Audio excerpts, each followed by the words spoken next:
You are listening to 5-Minute Meditations. Hello and welcome back. This is your host Chandra. Yesterday was the Vedic festival, the Vedic holy day called Balaram Purnima.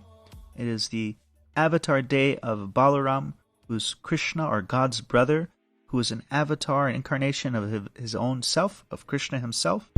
Now one may question, how does God, first of all, have a form or personality, and how does he have a brother? Now, one key principle in the philosophy of the Vedas, described in the Vedanta Sutra, is Janmad Asya Yataha, which means the source of everything is the source of everything. God is the source of everything. So, similarly, just like if sunlight has heat, then what does that tell us about the sun? The sun must be very hot. If sunlight has luminosity, what does it tell us about the sun? It must be very luminous. So if I'm a person, then God is certainly a person. And if I have various relationships with other persons that I associate with, then God certainly has that. And speaking of associates, I have a very good friend who recently moved to Dallas.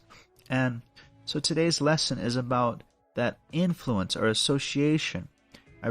Just today I got a job contracting as a copyright for a marketing company, and it brings up the idea of influence. I once saw a magician. He invited a marketing company, some representatives of a marketing company, some entrepreneurial visionaries who come up with the branding, come up with the ideas, to his office to do an experiment of he had a company that he was inventing just for the purpose of an experiment. The company was a line of taxidermy shops, stuffed dead animals. It was just a joke. Now he invited them to his office. He said, make an ad for this. Draw a picture, give the business a name, give it a byline.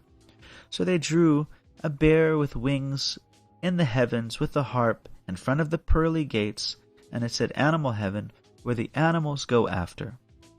And he said, okay, when you're done with your proposal, open up this envelope. So they opened up the envelope, and what did they see? It was a bear in the heavens with a harp in front of the pearly gates, and it said Animal Heaven, and the line after said something very similar, but not exactly written in the same wording.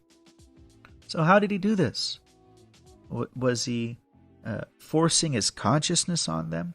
No, it was actually quite simple.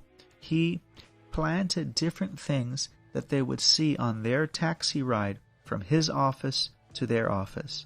So as they drove past the zoo, some young kids, actors, wearing the logo of the zoo were walking in front of his car with the kind of large gate logo of the zoo.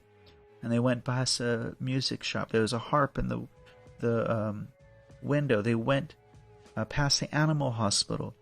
As they came to his office on the first floor, a courier came out of the office with a package in his arms with wings drawn on the package.